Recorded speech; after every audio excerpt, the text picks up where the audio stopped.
In a relationship, when is honesty not the best policy? How do you balance what you want versus what you need? And is there something you need to say to your spouse but can't find the right way to say it?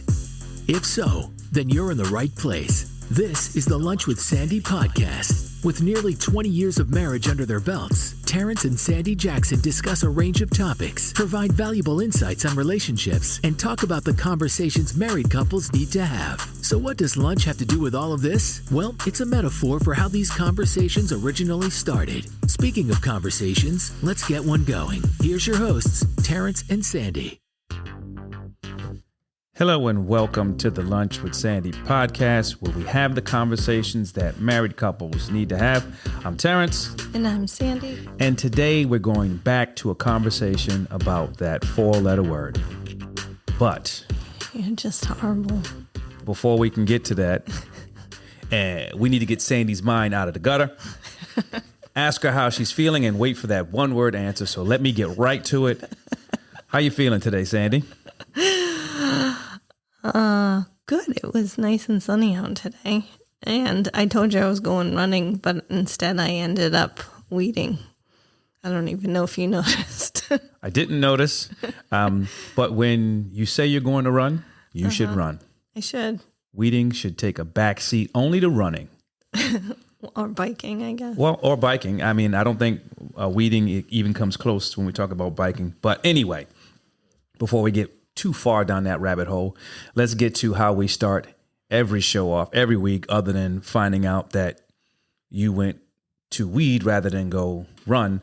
And that's to get to the spotlight of the week. See how we're moving right along this episode. Yep. Nice and smooth. This week, I want to shine the spotlight on members of my crew from the University of Rhode Island. It was under unfortunate circumstances, but we had an opportunity to reconnect last week, and it was like we just saw each other the day before, although it's been a number of years, and we really had an opportunity over some Dominican rum to have some conversations that we probably wouldn't have had without the Dominican rum. Well, no, going back, we had a lot of conversations over many types of different alcohol, but going back to when we were much younger, we had a much more mature conversation and got to see what each of us were up to. Shout out to Cordell and what he's doing out there in Toronto with working with individuals who have a lot of issues in his whole effort to build a collaborative around different artists and things like that. So, are you ready to get into this four-letter word? Now, before you say anything, because I know where your mind goes. Your mind goes to four-letter words that have nothing to do. Well, I mean, they can have something to do with what I'm talking about. But before you get to that, I'm going to introduce this four-letter word. Yeah. You know it. You love it. It's love. Now, what's love got to do with it? What does love have to do with it? This week, I want to dive a bit more into a conversation that is surrounding that four-letter word. But the conversation that I want to have really has to do about perception, or the difference in perception between being in love and loving someone. Okay. Now, some people may have unfortunately heard the phrase, I love you, but I'm not in love with you. Poor people. But my question is, what does that really mean? And what I mean by that is, I think there are certain phrases that people say just because they're phrases.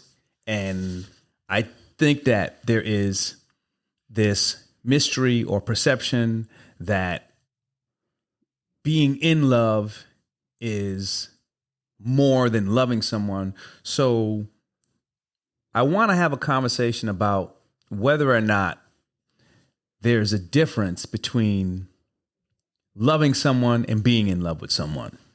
Well, I think there's personally, from my own definition. Yeah, go personally, because I'm about to shoot it down. No, go ahead. A crucial element, elemental difference, I'll say, between loving someone and being in love with someone, which is the romantic element to loving someone. Now, not to cut you off, but when I talk about being in love and loving someone, I'm talking about from the perspective of romanticism. I'm not talking about, oh, well, I love my mother, I love my father. That's where I was going to go. Like, I love my kids. I love my family. I love So my friends. Let me steer you back to the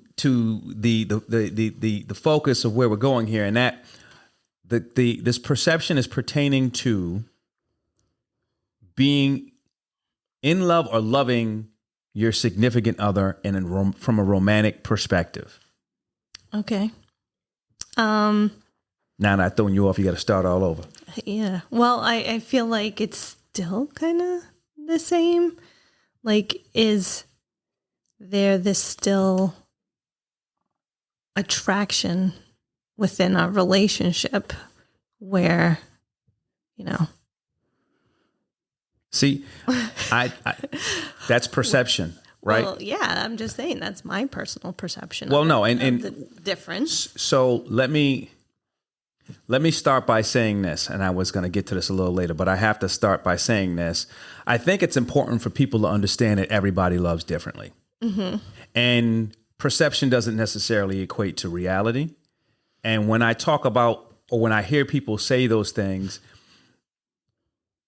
a lot of times people are saying that, and it's because they're only thinking about the intimacy perspective when they say, oh, I'm in love, or are you in love with me? And I think it really negates the power of someone actually loving you. I think when you talk about being in love, right? Most people attribute that to specifically intimacy. And when I say intimacy, I'm not just talking about touchy feeling. I'm talking about, they look at... Yeah, my mind is always in the gutter. So that's my perception of... Your mind is always in the gutter. But fortunately, we're not just talking about you. Yeah, I was going to say, but not everybody's mind is always in the gutter like mine. So everybody might see it differently. If that's not a big part of your relationship, then you might think the in love factor is something different. Maybe it's, I don't know what other people do, like talk all night. Oh goodness. Now listen, to talk all night to somebody, you got to love them. Right. But I mean, to be in love, like share everything that's on your mind. Maybe that, for some, that could be the difference for some people, is being able to, like you said, intimacy, but not in a physical sense, but the intimacy of sharing your full self, like whatever's on your mind, like opening up and just being completely, like I said, open and honest with one another. That could be what their definition of being in love with someone is. Yeah, and I'm not trying to negate someone's definition. I do think there's a difference. The question that leads to is, right? So when someone talks about, oh, I'm so in love, to me, I don't want to say to me, I see. From what I've observed, right? Mm-hmm. Many times people are in love with the idea of someone. There's an infatuation. And I say that idea is because typically, when you say, oh, I'm so in love, that's typically around the beginning phases of your relationship. I mean, It can carry on, but you may not fully know who that person is. So I say, there's an aspect of being in love with the concept of who someone is. Yeah. I look at that, and we're going to get to this in a minute, but I look at that and I say, not that there's a problem with being in love with someone. I think there's a problem when you look at it and say, oh, well, this person loves me, but they're not in love with me. Again, that definition for each person is different. And from my perspective, from what I've seen, it takes a lot to love someone. And when I say love someone, I mean to truly love someone. So being in love is a state. And here's the thing to remember. You can fall in love with somebody. And you can fall out. And you could fall out. Yeah. So, that was one of my other thoughts is, right, like, as you said, infatuation. I think infatuation can be oftentimes mistaken for love. Yep, I'm there with you. Because you have this feeling and you think it's love, but really all it is infatuation. Yeah, 100%. And then the aspect of being in love is really dependent on emotions. Yeah. And emotions fluctuate. They fluctuate with a many number of things. They fluctuate with actions. They fluctuate with feelings. And it troubles me when I hear people ask, oh, will you love me? But are you in love with me? To me, love is deeper. And what I mean by that is when you love someone, that means that you want the best for them, even if they don't want the best for themselves. When you love someone, that commitment it doesn't have a time frame, right? Right. You love them indefinitely. Yep. Unconditionally. Unconditionally. Well, I mean, caveat. listen. Asterisk Let's pull it back a little bit. Let's pull it back a little You bit. can still do stuff that You will. love them deeply. I'm not going to say unconditionally because they may do a thing or two that you might not be able to rock with. But it doesn't mean that you stop loving them. It's just you just can't forgive their action. So, but right, like, yeah, loving someone, I think, to your point, right? You want better for them, even if they don't want it for themselves. Like, your intention is always, I don't want to use the word pure, so we'll just go with good. Like, you always have good intentions with them. You're not like wishing them any harm. I mean, even when they piss you off, like, you still recognize that, hey, in this moment they pissed me off, but I still wouldn't want to live without them in my life, right? And that's, I think, important with loving someone, right? Is that you want them a part of your life.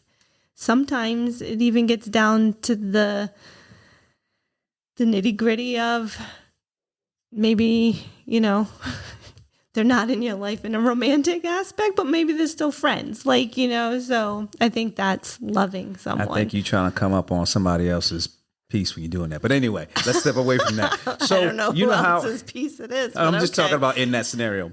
So when I said being in love is attached to emotions and it goes up and down, it fluctuates. Love is steady. It's consistent. You know what I mean? You said it. I'm going to love you today. And technically, when you start talking about that type of love, it tends to grow with time. In the right situation. Being in love with someone can be a one-sided thing. Yeah, it can be. Love is typically a partnership. Yeah. So, to your point of seeing some of your friends that you hadn't seen in a long time, I've had that situation too. And those are friends that I love. I don't have to talk to them every day. I don't have to talk to them every month. I honestly don't even have to talk to them every year. But I love them as people. And regardless of how long, we go without talking, nothing changes when we finally do talk, right? And so if you think of that even from a relationship perspective of someone, I guess in the more romantic element, whatever you want to call it, it's the same. Like, you could be here today, you could go away for a couple of weeks, you come back in a couple of weeks and nothing's changed. Yeah. So, a couple of weeks ago we did an episode and we were talking about it had to do with whether or not love is blind, right? And a part of that was you're not seeing or pushing to the side the flaws that an individual may have that other people see. Loving is different because when you love someone, you're accepting all those flaws. You see them, you know them, and you're still loving that person with those flaws as a part of them. That's love to me. And so I do think that there's a difference between the two. I think that too often people use one to negate the other one or say, you're not in love with me. And I think that's, from my perspective, I think that's the wrong approach because, again, I see loving someone as being more steady and more consistent. And ultimately, in the long run, more love would probably going to last longer. Right. Right. When loving someone, you're obviously not trying to hurt them. You're trying to create, I think, just like you said, consistency in your life with them. Yeah. Loving someone. So I've already answered this question. I haven't answered it out loud, but from the statements that I made, it's already been answered. So is it better to be loved by someone or to be in love with someone? Well, I want you to think about the way I phrased that. Well, I can kind of guess where you're going with this. Well, it's not even, if you look at the way I phrased the question, is it better to be loved by someone or be in love with someone? Oh. Because think about it. I said this earlier. Yeah. You can be in love with someone and they not love you back. Yeah. And from my perspective, some people might say it's to be in love with someone. It's to have that feeling. Goodness gracious. It's to have that feeling where my world is centered around one person. Their move just shakes me to the core until they're not around. Oh my goodness. You know, I said this earlier, right? I'd like to start interviewing people who have been, together 10, 15 years plus and see if they talk to each other like that last. Well, I can tell you what, probably not. I'm gonna answer for them. I'm gonna say no. But I said this earlier. Everybody loves differently, right? And so you got to be careful not to interpret or misinterpret the way someone is loving you. And when your expectation is, well, someone has to go above and beyond from the perspective of, they got to make my heart flutter. Mm-hmm. They got to bring me flowers every day, or they're not in love with me. They need to, call me or text me every 2 seconds, or they're not in love with me. Everyone loves differently. Goodness. Well, listen, there's people, I'm not saying that, but there are people out there who are like that. And listen, right. I'm not saying it's a problem to be like that. I just think that you need to be careful about misinterpreting how someone is showing love to you and then drawing conclusions from it based on how you love. Yeah, so I think the biggest dilemma and issue for me is for someone to question, right? Like, are you in love with me? Is the fact that they're probably internally feeling like they're missing out on something. I'm glad you phrased it that way, but go ahead. So I think getting to the root of that is really important so that you can then see what it is, and as well as, to your point, people love differently. Like, just because you're not showing me the exact emotions or doing the exact things that I want you to do, to your point, it doesn't mean that I'm not in love with you. I think you hit it on the nail when you said at times internally someone can be feeling a certain way, and it's fine to actually feel that way. Again, we've talked a number of times. You have to acknowledge that people feel a certain way, but that doesn't mean that the way that they're feeling are based on your actual actions.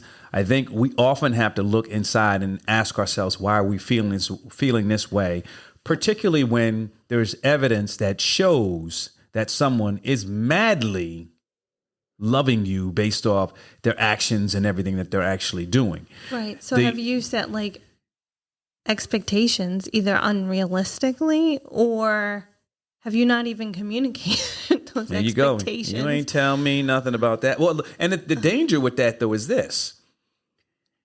If internally you feel a certain way, and your partner is doing everything to show you how much they actually love you, and either one, you're not reciprocating, two, you're not receiving, or three, you're just blatantly saying you're not in love with me, that can have dangerous consequences. Because regardless of how much that person loves you, love can be so much that if they think that they're hurting you, they may love you enough to say, I'm actually putting you in a place that is hurtful to you and that hurts me, and I love you enough to say, I can't do this no more. Well, that, and do they start questioning? Questioning like your love for them in return? Like, why is it that I can't make you happy or make you feel like I love you enough? They may, that you continue to question it. Yeah, so it's very difficult to get into the mind of an individual, right? Yeah, definitely. So that may very well be the case.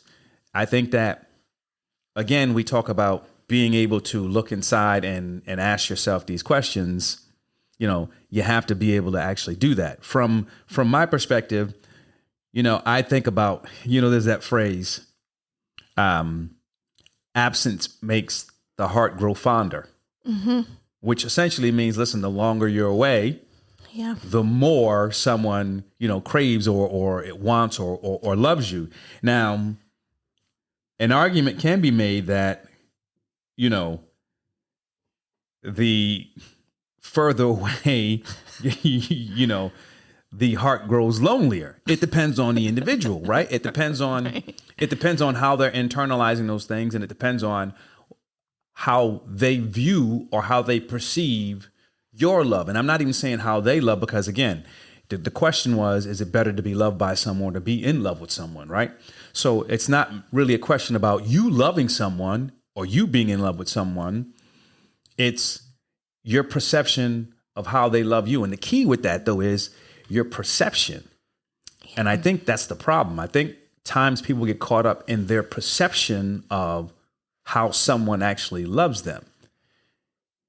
And again, the challenge with that is you're making assumptions not based off reality. And I don't want to use the term reality because everybody's reality is different. Well, not. Well, in my opinion, reality is reality, but you're making assumptions not based off the actions of the actual individual. Yeah.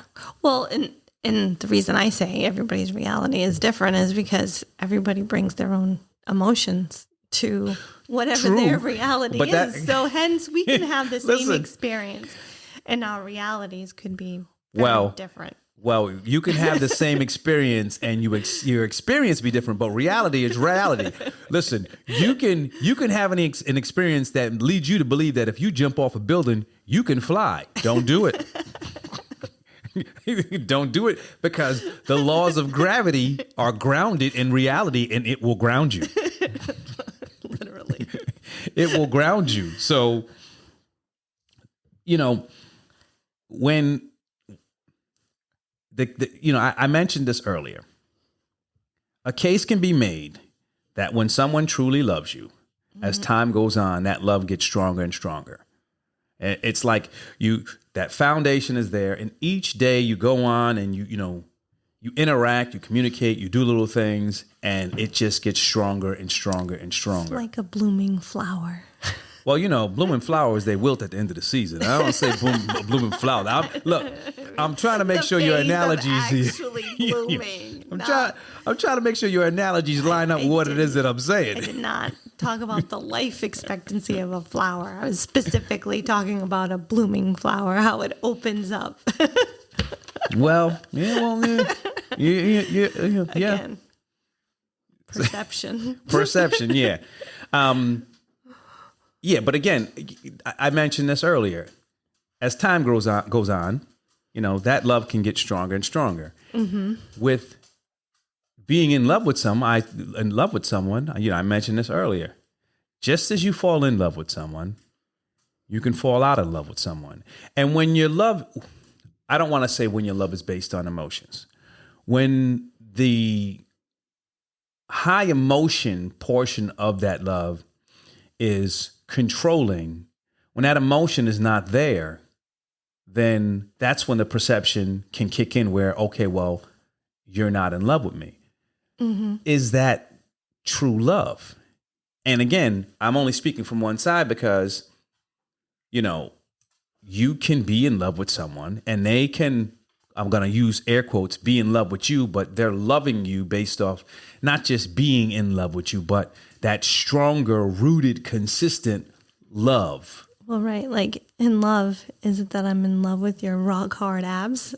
And as you get older, those are much harder to keep up. True that. So does that mean that I fall out of love with you once we hit a certain age? I don't know. Now, going back to the phrase, so is in love, that's my question, could in love be kind of superficial if you think about it? I mean, I think in some cases it can. But in other cases, I think when you're newly in love, I think a big part of that is, we talked about this before, your heart, you're loving with your heart. Yep. You're loving with your heart and those emotions. And logic hasn't yet taken over. So it's not a bad thing to be in love. Like I said, I do believe those things are different. I think where I find it challenging is when someone says they'd rather be in love than to be loved. Because from my perspective, being in love, and even love, I mean, it has its highs and lows from the perspective of a relationship, but that love is pretty consistent. And being in love can be up, it can be down, and it can be out. Now, I do understand a situation where someone would say, okay, I love you, but I'm not in love with you. And I think that phrase should be tweaked. I think it should be, I don't love you the same like I used to. Right, like my romantic love has now dropped to a platonic love. Well, I mean, for lack of a better term, yes. I think it's a situation where you have a relationship, you have a deep connection with someone. And that connection can continue to grow. But at some point, your paths just go in different directions. And when your paths go in different directions, for whatever reason, that love can change. Because again, nothing's constant forever. But those people who do endure, they have the ability to build on and nurture and grow that love. So I understand where people may come out and say that. I just think that phrase needs to be a little different. I think the phrase should be more like, listen, I don't rock with you like that no more. So we got to do something a little different. And I think that's where I think for me, the confusion comes in. I'm not saying that you shouldn't go around and say, oh, I'm so in love with someone. I think that you want to be mindful of the fact that when you typically make statements like that, there's a big emotional aspect of that is causing you to, elevate that. And sometimes that can get in the way of the real depth of being loved by someone or actually loving someone consistently and steadily. So that's what I wanted to say about that 4-letter word this week. Now, I don't know which one I'd rather have. No, I'm just kidding. We'll let you ponder on that, and we'll save that for another episode, because right now I want to get to my realization of the week. And this one really is something that we all need to be mindful of.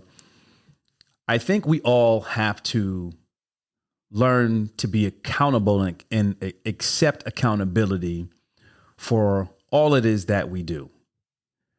But we also have to understand that if there is something that we're accepting accountability for and it may impact someone else, it's their right to continue to feel or continue to have issue with whatever it is that may have affected them. We can't accept accountability and then say, oh, well, I've accepted accountability for my actions. You need to forgive me. It doesn't work that way. Hopefully, if your actions impact someone, you are man or woman enough to actually accept accountability. But from the perspective of how that other individual feels, that's up to them. And we have to remember that that's not something that we have any control of. With that being said, we are at the end of this conversation. Join us for the next conversation. And until then, take care. That's it for this week's episode of the Lunch with Sandy podcast. Thanks for listening. We'd love to hear your feedback and comments on Instagram, TikTok, and Twitter at Lunch with Sandy. And be sure to follow us on your favorite podcast app. If you enjoyed the show, don't forget to rate and review us. Thanks again for listening to the Lunch with Sandy podcast.